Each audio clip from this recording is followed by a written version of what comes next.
दोस्तों नमस्कार। पैसे की बात में आप सभी लोगों का स्वागत है। आज की इस वीडियो में हम लोग एक बार फिर से बात करने वाले हैं बैंक मर्जर 2.2 के बारे में। दोस्तों कि क्या पीएनबी, बैंक ऑफ बड़ौदा और कैनरा बैंक का मर्जर हो सकता है या फिर नहीं?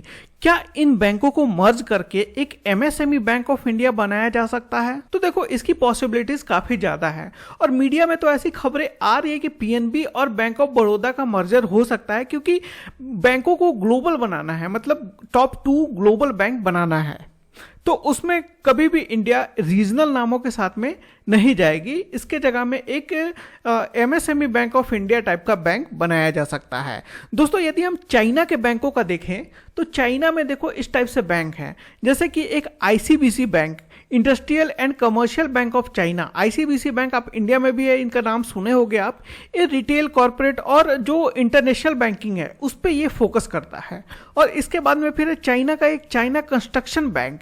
ये क्या करता है, ये भी अकाउंट वगैरह सभी खोलते हैं, लेकिन ये क्या करता है, उद्योग, खनन और जैसे कुछ इंफ्रास्ट्रक्चर का निर्माण वगैरह होता है, कुछ एनर्जी सेक्टर में ये मतलब लोन वगैरह प्रोवाइड करता है। इसके बाद में फिर है bank of China. Bank of China क्या करता है कि जो विदेशों में जो चीनी कंपनी है उनको ये सपोर्ट करने के लिए, मतलब उनका ट्रेड फाइनेंसिंग करने के लिए ये बनाया गया है। इसके बाद में फिर है चाइना का एक एग्रीकल्चर बैंक ऑफ, जो कि कृषि और ग्रामीण क्षेत्रों के लिए बनाया गया है। और इसके बाद में फिर है बैंक ऑफ कम्युनिकेशन।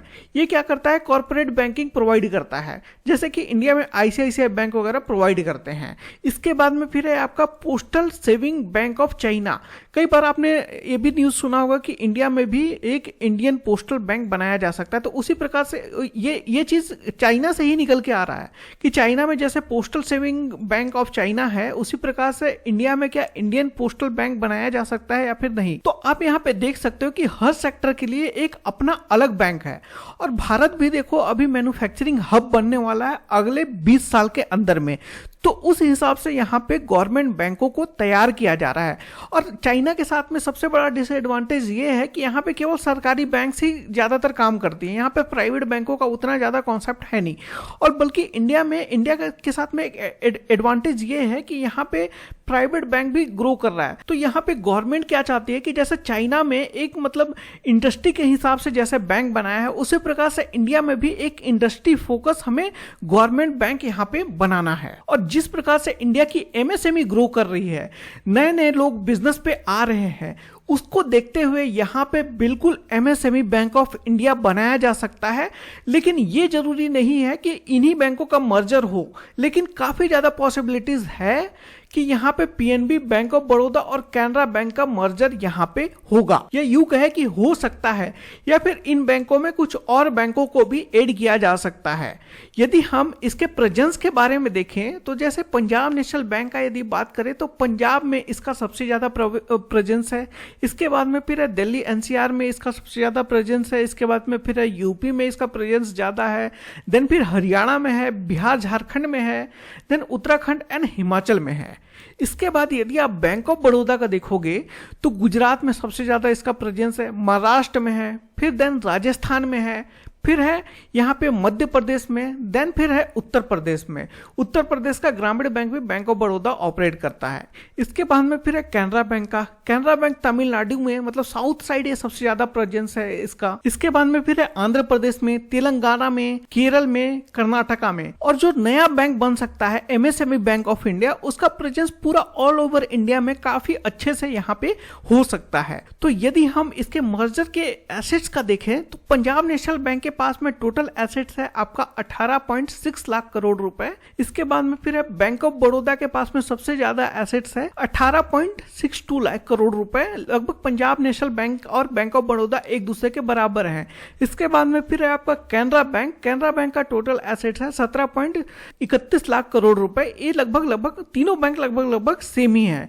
यदि हम तीनों बैंकों का मिला दें, इनको कैलकुलेट कर दे तो लगभग 54 लाख करोड़ रुपए के आसपास में इसका टोटल एसेट्स आ रहा है है और जो एमएसएमई बैंक ऑफ इंडिया बन सकता है उसका टोटल एसेट्स होगा 54 लाख करोड़ रुपए। और जब ये मर्ज होगा तब ये 60-70 लाख करोड़ के आसपास में आराम से इसका एसेट्स यहाँ पे पहुंच जाएगा। और इनके मर्जर में कोई समस्या भी नहीं है। एक तो यहाँ पे ब्रांच का नेटवर्क यहाँ पे स्ट्रांग हो जाएगा। देन यदि आप कोर बैंकिंग सॉफ्टवेयर भी देखोगे तो तीनों फिनेकल यूज करते हैं, तो तीनों का इंटीग्रेशन काफी आसानी से हो सकता है। और देखो एमएसएमई बैंक ऑफ इंडिया बनाने का उद्देश्य क्या है कि ये टॉप बैंकों में आ जाए। तो ये है एसेट्स के मामले में वर्ल्ड के टॉप 100 बैंकों का लिस्ट। तो एसेट्स के मामले में पहला जो बैंक है वो है ICBC bank, industrial commercial bank of China. इसके बाद में फिर सेकेंड नंबर पे भी है आपका agriculture bank of China, third number पे चाइना कंस्ट्रक्शन बैंक, फिर है फोर्थ नंबर पे आपका बैंक ऑफ चाइना, देन इसके बाद में फिर है जेपी मॉर्गन। यदि आप टॉप 4 बैंक यहाँ पे देखोगे तो केवल चाइना का है। देन इसके बाद में फिर यहाँ पे 11वें नंबर पे यहाँ पे आ जाता है postal saving bank of China, जो कि हम बात करते हैं इंडियन पोस्ट बैंक बनाने का, वो है पोस्टल बैंक ऑफ चाइना। इसके बाद में फिर है चाइना मर्चेंट बैंक, ये भी एक है। मतलब चाइना के लगभग सभी बैंक, मतलब सरकारी, प्राइवेट, अर्धशासकीय जितने भी बैंक हैं लगभग यहाँ पे टॉप 100 में यहाँ पे शामिल है। वहीं पे यदि आप इंडिया का देखोगे तो स्टेट बैंक ऑफ इंडिया है 43 नंबर पे है। इनका यदि आप टोटल एसेट्स देखोगे तो लगभग यहाँ पे है 846 बिलियन के आसपास में। वहीं पे यदि आप चाइना का देखोगे टॉप 1 बैंक है तो उसका है 6888, लगभग 561-62 लाख करोड़ रुपए के आसपास में इसका आएगा। और वहीं पे यदि आप देखोगे स्टेट बैंक ऑफ इंडिया का, तो स्टेट बैंक ऑफ इंडिया का कितना है, इसका लगभग 77 लाख करोड़ के आसपास में आएगा। तो मतलब जो आईसीबीसी बैंक है वो स्टेट बैंक ऑफ इंडिया जैसे मतलब 7 बैंकों के बराबर है। 7-8 बैंक जब स्टेट बैंक ऑफ इंडिया मिलेंगे तब फिर बनेगा एक आईसीबीसी बैंक। तो इतना बड़ा वो बैंक है। इसके बाद में फिर आप देखोगे एचडीएफसी बैंक, फिर है 73 नंबर पे यहाँ पे है एचडीएफसी बैंक। इसका लगभग वही 44 लाख करोड़ रुपए के आसपास में टोटल एसेट्स है। तो भारत अपने बैंकों को यहाँ पे टॉप 10 में शामिल करना चाहता है। 2 बैंकों को यहाँ पे टॉप 10 में शामिल करना चाहता है क्योंकि भारत के एमएसएमई काफी ज्यादा ग्रो हो रहे हैं और साथ में यहाँ पे मैन्युफैक्चरिंग काफी ज्यादा बढ़ रहा है। तो उनको सपोर्ट करने के लिए यहाँ पे बड़ा बैंक होना जरूरी है ताकि बड़े लोन वो प्रोवाइड कर पाए। इसीलिए यहाँ पे मर्जर वगैरह किया जा रहा है। आई होप आपको थोड़ा बहुत क्लियरिटी मिला होगा। तो दोस्तों यदि मैं फिर से रिकैप करूं तो वर्ल्ड नंबर 1 का टोटल एसेट्स है, वर्ल्ड नंबर 1 बैंक जो आईसीबीसी बैंक है उसका टोटल एसेट्स है 561 लाख करोड़ रुपए। इसके बाद में फिर आपका मान लो कि यदि हम यहाँ पे इंडियन बैंक का देखें तो इंडियन बैंक जो स्टेट बैंक ऑफ इंडिया है वो 43 नंबर पे आता है, उसका टोटल एसेट्स है 77 लाख करोड़ रुपए। देन इसके बाद फिर जो मर्ज होकर एमएसएमई बैंक ऑफ इंडिया बन सकता है उसकी टोटल एसेट्स हो जाएगी 57 लाख। मतलब जब ये मतलब यदि आप 5-10 साल बाद देखोगे तो ये लगभग 100 लाख करोड़ के आसपास में हो जाएगा ये, और ये हो जाएगा 70-80 लाख करोड़ के आसपास में। और वहीं आप एचडीएफसी बैंक का देखोगे तो ये है आपका 77 नंबर पे, ये आपका 41 लाख करोड़ रुपए के आसपास में है। तो जो एमएसएमई बैंक ऑफ इंडिया होगा वो लगभग टॉप 50 में आ सकता है। तो बिल्कुल पॉसिबिलिटीज है कि MSME bank of India in तीनों को मर्ज करके बनाया जा सकता है, या फिर हो सकता है कि इन बैंकों के साथ में और किसी बैंकों को शामिल किया जा सके। क्योंकि गवर्नमेंट यदि बैंक ये बनाना चाहती है मर्ज करके, एक तो इनका गोल है कि टॉप 10 में लाना, और सेकंड गोल है यहाँ पे इंडस्ट्री फोकस बैंक बनाने का। तो दोस्तों इस वीडियो में बस इतना ही। आई होप आपको ये वीडियो पसंद आया होगा। वीडियो पसंद आया होगा तो वीडियो को लाइक कर दीजिएगा, साथ में इस वीडियो को अपने फ्रेंड एंड फैमिली के साथ में शेयर कर दीजिएगा, और साथ में चैनल को सब्सक्राइब कर लीजिएगा, और सब्सक्राइब करने के बाद में बेल आइकन को दबा दीजिएगा ताकि जब भी कोई नई वीडियो अपलोड हो उसकी नोटिफिकेशन आपको मिल पाए। अगली वीडियो में हम लोग बात करने वाले हैं postal saving bank of India के बारे में।